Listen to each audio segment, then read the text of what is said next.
Muy bien. En rinología lo que tenemos es diferentes patologías. La más frecuente preguntada es la epistaxis.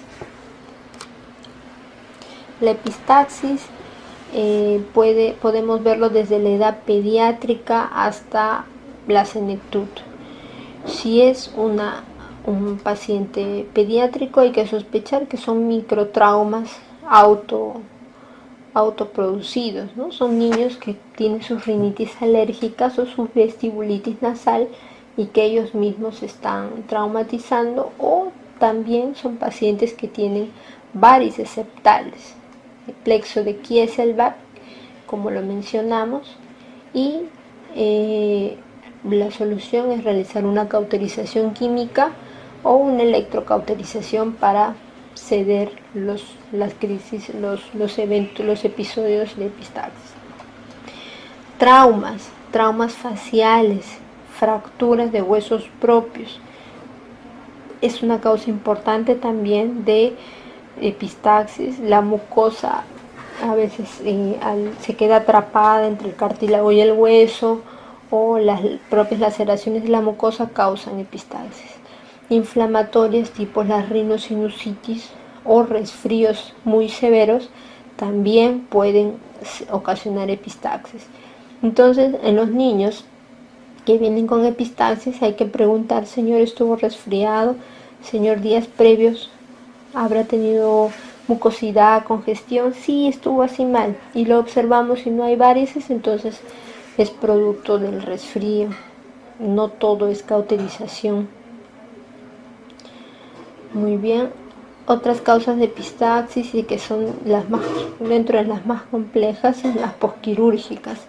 Pacientes que han sido intervenidos quirúrgicamente, que han sido taponados incluso y que no ceden el epistaxis con el taponamiento.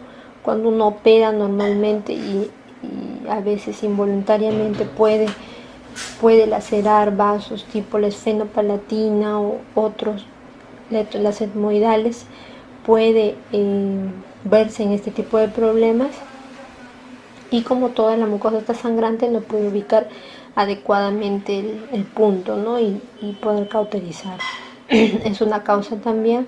Tumores primarios, diferente, lo más frecuente aquí, para que ustedes recuerden, el nasoangiofibroma, tumores que tienen componente fibromatoso y vascular, característico en varones en edad puberal, adolescentes, que vienen por epistaxis que han ido incrementando de volumen hasta volver incluso anémicos a los pacientes, ¿no? Hemangiomas cavernosos, granulomas piogénicos. Hay cánceres de células escamosas también en cavidad nasal que pueden producir epistaxis. Desviaciones septales que nos producen que no podamos evaluar bien la región donde está sangrando, y esto ocasiona epistaxis. Perforaciones septales. Estas perforaciones hacen que el flujo de aire esté constantemente traumatizando todo el borde de la perforación, y esto provoca laceraciones que al caer las costras provocan epistaxis. Entonces, un paciente con perforación septal es un paciente que puede tener epistaxis a repetición, que es una de las complicaciones más frecuentes, ¿no? Estas son pequeñas, estas son grandes, de 2 centímetros. Es frecuente en pacientes cocainómanos, pero otras enfermedades como las granulomatosis de Wegener, leishmaniasis, sarcoidosis también ocasionan perforaciones septales, ¿no? Y hay que sospecharlas. Muy bien. Como lo vemos aquí, granulomatosis de Wegener, acá no hay perforación septal, pero hay micro lesiones costrosas que van aumentando de tamaño y formando costras más grandes, y esto cuando cae es que provocan los sangrados. telangiectasias hemorrágicas, enfermedad de Rendu-Osler-Weber, no es muy común, pero también provoca epistaxis, ¿no? Vemos diferentes vasos. Según la localización, pueden ser epistaxis anteriores o epistaxis posteriores superiores, ¿no? Dependiendo, dijimos, del meato medio. Eso es lo que me delimita qué es anterior y qué es posterior. Según su frecuencia, pueden ser aisladas, recurrentes, leves, como una epistaxis de plexo de Kieselbach, graves o moderadas, como una epistaxis de nasoangiofibroma, que son importantes. ¿Cuáles son las medidas que tenemos que tomar? Es la pinza que debe hacerse el paciente a nivel de la nariz y bajarla, flexionar la cabeza para disminuir el flujo durante 5 a 10 minutos, ¿no? Taparse las fosas nasales con los dedos. Si ya es muy severo, incluso la literatura menciona colocar bolsas de hielo detrás del cuello, acceso venoso, o colocar una vía, ¿no? Presión arterial, controlarla porque hay muchos pacientes que son hipertensos y eso empeora la epistaxis. Existen muchos estudios para ver si la hipertensión causa o no epistaxis. No encontraron una relación. Muchos pacientes mayores realizan epistaxis sin ser hipertensos y muchos hipertensos mayores no realizan epistaxis. Pero en un paciente con epistaxis y con una hipertensión sostenida que no mejora la epistaxis, entonces hay que tratarlo, ¿no? Darle antihipertensivos y con eso mejora. Ver cómo está el volumen, si es necesario darlo o no, descongestionantes anestésicos, hacer un recuento de hemoglobina si ya estamos sospechando otras patologías, recuento de plaquetas, plasma fresco congelado si es necesario. Muy bien, antes de comenzar a dar algún tratamiento, lo primero que tenemos que hacer es observar todo el área y cuál es el punto sangrante, eliminando los coágulos. Pedimos al paciente que suene y se limpie las fosas nasales de manera con una fuerza moderada para que pueda eliminar todo, y luego inspeccionamos la cavidad nasal. Buscamos el área de Kieselbach o hay otros sitios que pudieran estar sangrando. Si es un sangrado leve, podemos realizar una cauterización química, como observamos acá, con nitrato de plata, con ácido tricloroacético, al 30 o al 50% se puede realizar. O taponamiento nasal anterior bilateral o con balón. Colocamos mechas nasales con vasoconstricción y hasta el fondo. Si vemos que el taponamiento nasal no cede, entonces lo podemos acompañar de un taponamiento posterior. Eso se realiza con una sonda Foley y con 10, 15, incluso algunos colocan 20 mililitros de suero fisiológico a nivel del cabo. Lo metemos hasta la orofaringe, la introducimos hasta la orofaringe y luego lo jalamos y lo fijamos. Eso es como se ve de una vista de perfil el taponamiento posterior. Y luego lo anclamos con un taponamiento anterior. Se pueden utilizar otro tipo de instrumentales tipo Merocel, de Medtronic. Son insertados estas sustancias, tapones tienen una sustancia procoagulante. Igualmente estos balones lo que hacen es compresión mecánica. Estas sustancias al contacto con el agua aumentan su volumen y taponan.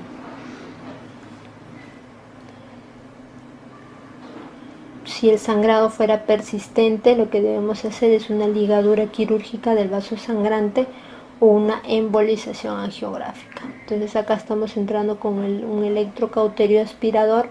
Vemos el punto sangrante, cómo cae el chorro, una vista endoscópica de una epistaxis severa de una rama de la arteria esfenopalatina. Entonces acá usamos el monopolar, se puede utilizar, o el bipolar también, más succión, y solucionamos la epistaxis. Si no mejorara con ello, Los vasos pueden ser ligados por abordaje cervical, endoscópico, transmaxilar de la fosa pterygo-palatina, ¿no?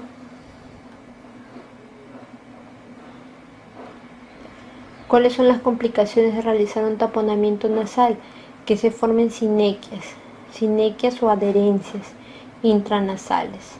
Es lo más frecuente. Esto también lo pregunta. Complicaciones del taponamiento nasal anterior, sinequias, adherencias. Así como hay sinequias intrauterinas, igual después de un legrado igualito. En el taponamiento nasal anterior se forman sinequias. Necrosis tisular por compresión. Acá se ha necrosado la columela, que es lo que divide una fosa nasal de la otra, la parte más anterior, porque ahí fijan el taponamiento y ahí se obstruye, se necrosa. Que ocasiona también una obstrucción del complejo osteomeatal, disfunción tubárica, dolor y enema del paladar, dificultad para pasar alimentos, apnea obstructiva, necrosis septal, hipoventilación, sepsis. Importante es dar antibiótico terapia a todo paciente que está con taponamiento anterior. Nunca se olviden, si no pueden hacer sepsis y shock. Muy bien, esto es una fractura de huesos propios. La fractura de huesos propios es la fractura más frecuente a nivel craneal, a nivel cefálico. Lo que vamos a ver característicamente es un aumento de volumen, una laterorrinea, una desviación del eje de la nariz, equismosis se pueden observar. A la palpación hay hundimiento, hay lateralizaciones, hay dolor, puede haber epistaxis en el paciente. En la radiografía lateral de huesos propios, que es lo que se pide, es una discontinuidad de la tabla externa de los huesos propios nasales, ¿no? Como vemos aquí. ¿Qué es lo que buscamos cuando vemos a un paciente con fractura de huesos propios? Buscamos que a nivel septal no se encuentre un hematoma subpericondrial, porque eso es una emergencia, ¿no? De paso con la fractura. Esto hay que drenarlo inmediatamente, porque como dijimos, y al igual que el oído, el cartílago del septum se nutre también por el pericondrio. De manera que si hay una acumulación de sangre desoxigenada entre el pericondrio y el septum, va a ocurrir la necrosis y reabsorción de ese septum y una perforación del tabique nasal. Se va a perforar con las consecuencias de obstrucción nasal, si es que la perforación es muy anterior, y formación de costras, como ya lo dijimos. Entonces, tiene que drenarse, este hematoma subpericondrial. Y si no se drena, y peor aún no se da tratamiento, se pueden formar abscesos septales. Esa sangre acumulada puede infectarse. Entonces es una emergencia por eso. Aparte de verlo externamente, tenemos que ver a través de la rinoscopía anterior cómo está el septo. Si vemos a un paciente ya con una equimosis a nivel palpebral, hay que estar sospechando de una fractura del tercio medio facial, de la base de cráneo también. Entonces hay que descartar esto. Por ejemplo, observar que no haya lo que vemos aquí, ¿no? Y hay una protrusión de la grasa orbitaria a través del piso de la órbita hacia el seno maxilar. Y esto lo podemos observar con una simple radiografía. Igualmente aquí hay fracturas a nivel de la cavidad orbitaria y están ocupando el seno maxilar. Entonces, no verle las fracturas como algo simple, ¿no? Es algo estético, no, sino que pueden dar complicaciones a nivel septal, pueden dar complicaciones a nivel ocular de la fractura de las órbitas, y descartarlo pues con una tomografía, una radiografía, si es que no tenemos tomografía, y una tomografía con reconstrucción de huesos faciales. ¿Cuál es el tratamiento? Si es menos de 3 horas que ha ocurrido el evento de la fractura, el edema todavía no está muy instalado y podemos palpar adecuadamente los huesos propios, y si es que está desplazado, como vemos aquí, hacer reposicionarlo o reducir esa fractura, desplazándolo lateralmente estos fragmentos, presionándolos de manera digital y externamente. Si la pirámide está hundida, está deprimida, lo que hay que hacer es introducir un instrumento y levantar todos esos fragmentos, elevarlos, y se puede colocar ahí un taponamiento tipo una mecha debajo para que puedan ser elevados y vuelvan a pegar esos fragmentos.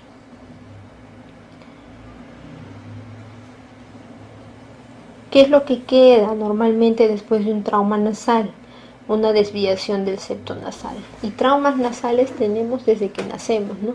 Al atravesar el canal del parto, los niños sufren un trauma nasal, y eso a la larga puede conllevar una desviación septal. O traumas durante la niñez, la adolescencia, la adultez. Entonces, ¿qué es lo que observamos nosotros los otorrinos cuando hacemos la rinoscopía? Observamos cosas como estas, ¿no? Y esta es una de las más leves, porque hay otras que son totalmente obstructivas. Es un espolón septal, espolón. También observamos crestas, que son salientes óseas, y en este caso está colisionando con el cornete inferior izquierdo. Este es el septum y este es el cornete inferior izquierdo. El cornete inferior.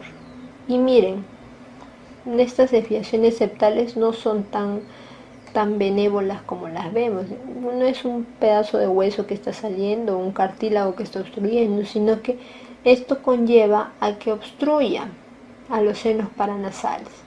Aquí, si tomamos una tomografía, vamos a observar que el complejo osteomeatal se está viendo afectado, de manera que el drenaje de las celdillas etmoidales anteriores se afectan. Incluso puede afectar el seno maxilar también. Entonces, por eso es importante corregir el septum nasal cuando ya está afectando por obstrucción o por sinusitis etmoidal, como vemos aquí. Y hay una colección a nivel de celdas etmoidales. Rinosinusitis alérgica es otro tema. El paciente puede venir con episodios de estornudos, congestión nasal alternante. Es un paciente que dice, se me obstruye un lado, luego se me obstruye el otro, y cada cierto rato cambia de lado en lado. Me pica mucho la nariz, estornudo en las mañanas, en las noches, más en invierno. Mejora con antihistamínicos. En la rinoscopía vemos un cornete pálido, turgente, aumentado de volumen. Y es típico, cornete pálido, también lo preguntan frecuentemente en las rinosinusitis alérgicas, ¿no? Si ya se hacen crónicas, pueden haber hiposmia, anosmia, fiebre no hay, no se encuentra tanto. Rinosinusitis aguda, lo que vamos a observar en la rinoscopía es la rinorrea, ¿no? Rinorrea amarillenta, verdosa, espesa, con una congestión de toda la mucosa nasal. Y en las radiografías vamos a ver una ocupación, por ejemplo en este caso del seno maxilar izquierdo. Y aquí es antes del tratamiento y luego después del tratamiento, ¿no? Ya está, este velamiento ya se ha perdido. Igualmente, si tomamos una radiografía occipitofrontal, vamos a ver niveles de líquido en las celdas etmoidales del lado izquierdo.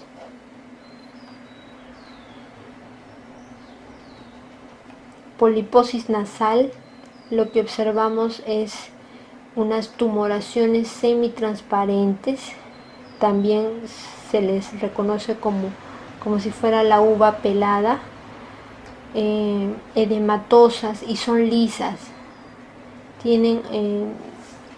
son homogéneas, pueden protruir, como en este caso, lo más frecuente es de la pared lateral nasal, pueden venir de senos maxilares o de celdillas etmoidales. Esto hay que estudiarlo bien, es una enfermedad de mucosas. Tienen múltiples causas. El tratamiento mejora con corticoterapia tópica en muchos de los casos. Sistémica también ayuda. Y si es que a pesar de que se da este tipo de tratamiento o los pólipos ya tienden a ser muy grandes que desbordan incluso la fosa nasal, está afuera, el tratamiento ya vendría a ser quirúrgico, ¿no? Y mejora, y el control después de la cirugía es muy importante, porque si el paciente recae y no continúa el tratamiento con corticoides antiinflamatorios, vuelve a presentar la misma patología, ¿no? Es controlable, no es tan curativa que digamos. Igualmente vemos acá ocupados los senos maxilares, celdas etmoidales. Nasoangiofibroma es de los más preguntados dentro de las tumoraciones. Como lo mencionamos anteriormente, son jóvenes adolescentes, aumento de volumen. Es una tumoración, por ejemplo, aquí está en la cola del cornete. Y dependiendo de la severidad, ya hay un aumento de volumen en partes blandas o en óseas incluso. Está abarcando fosa pterigomaxilar. Hay una clasificación dependiendo de qué grado está la tumoración y hasta qué celdas está abarcando. Si solamente está delimitada la cavidad nasal o si ya está abarcando las fosas pterigomaxilares, base de cráneo, cerebrales, y el tratamiento también es dependiendo de eso.